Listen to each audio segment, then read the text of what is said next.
Connor, congratulations. What a night it's been through. Yeah. Your smile says it all. I think you were smiling so much up there at times. How would you assess it? No, not at times. I mean, Karel was a very, very good opponent. Last time me and him played, I think I averaged high 90s. He averaged high 90s and he beat me quite convincingly because his finishes are so good. Again, like the game I had with Gurney first night, I feel like I got away with one a little bit with that 51 in the last leg. But I wish I'd listened to my manager and my wife in the crowd at the time. That both, when I looked, they said tops, and I went for a big 19 and hit a 57, which was very, very clever of me. But after that, it went. I didn't think I was going to get another shot. I thought that was going to be deciding leg like it was against Gurney, and I was going to have to build myself up. But that was the most emotion I've shown on stage, I think, ever.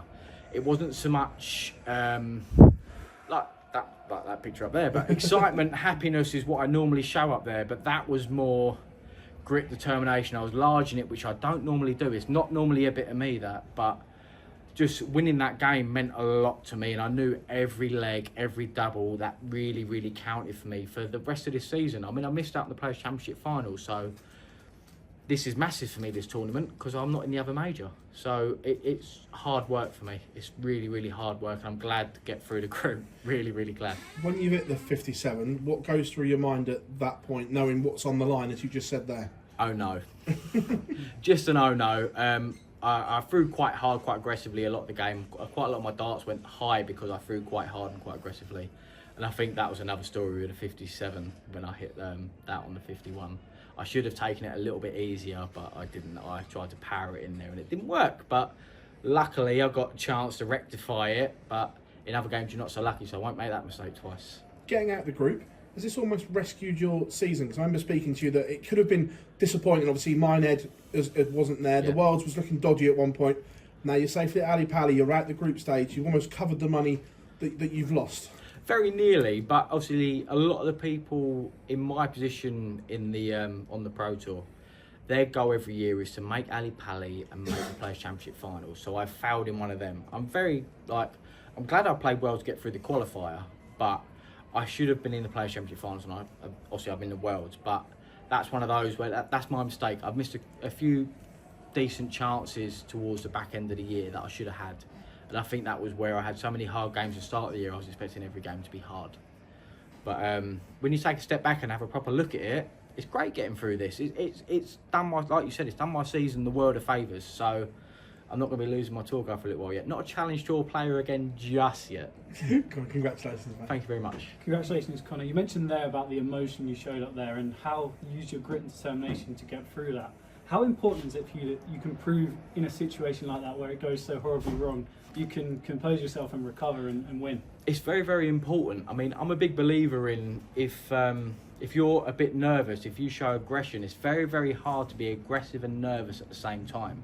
So if I'm nervous, a lot of the time I'll show aggression to try and counteract those nerves. It's very, very hard when you're full of adrenaline. You're going to be one of two things. You're either going to be ready for the fight or you're going to run away. It's fight or flight mode. But if you're up for the fight and you're a bit aggressive and stuff, 9 times out of 10 the nerves aren't going to affect you as much. But I think that 57 for me when I had 51 left was too much adrenaline taken the wrong way. I should have used my brain a little bit more, like I do for an awful lot of other checkouts. Like to leave myself something decent, I normally am a very good counter. But I should have counted a little bit better there, but I'm very, very happy to hit the 11 then tops to get through that, that's for sure. So what's brought about that mindset then? Where's that come from? Because you said a lot of this year you feel like you've been quite unlucky. Has that changed your mindset? Is that going to help you going forward and you can get through that and not have to rely on any bad luck? I've called it a lot this year Scutt luck. I haven't had the best of luck all year. I mean, we've seen a few games. I had 9 180s playing Josh Rock this year and I still lost 6-4. I think I averaged over 100. I played Denny Oldacota, averaged over 100, he averaged 106. It's the best game he's played all year. I've had a lot of those games this year and I've had a lot of difficult draws, but hopefully next year it will all go my way with a bit of luck. I need to get seeded so the draws are easier, basically. You also had a nice little moment at the end there with Karel. What exactly did he say to you? Karel was a very, very nice guy on tour. It was more, I said, sorry for coming across aggressive in the game. So I see at one point, I think I was snatching my darts out of the board and he stopped and gave himself an extra minute. So I had an extra thought and like, okay, I don't want to put Karel off. That's the last thing I'll do because he's such a nice person. So after the game, I said, "You're a really, really nice guy," and he had all the nice words in the world to say to me at the end there, which was, it's good for me, and he's a lovely, lovely guy. He's a very, very nice fella. Thank you, congratulations. Thank you very much. Well done, Conor, and reaching the last 16. When you get drawn in a group with the world champion Luke Littler, does it almost feel like you're playing for one spot? No, not at all. Because it's a shorter format than a lot of the other things we play this year. I mean, it's only one extra leg compared to best of 11 for the winner. But it's one of those. I mean, Luke's lost games this year to Dylan Slevin and things like that. Like over that sort of short format, it's a very difficult game to win. Whether you're capable of doing what Luke can do, or you're capable of doing what the number 110 in the world can do. It's the depth and breadth of the Pro Tour now is better than it ever has been. There's a lot more players in that Pro Tour that are capable of averaging 100. So if you're not on your game, you could lose, like the sort of luck I've had this year. But it's more than possible that Luke can lose those short format games. Like me and him are fairly similar in a sense where we both enjoy a longer format, so we can get our teeth into the game and sort of let our quality come out. And there's less nerves. Over that long format game, you can relax a little bit more, get used to the throw on stage and things like that. Like it's a lot easier over a longer format than what it is a shorter format. You mentioned that long format there. Despite not having the greatest year in terms of results, do you fancy your chances getting through a best of 19? Yeah, I mean, the first ever best of 19 I played was against Daryl Gurney at the Players' Championship Finals last year. And I won 10-3 against someone that has won that tournament before and has won another major tournament before.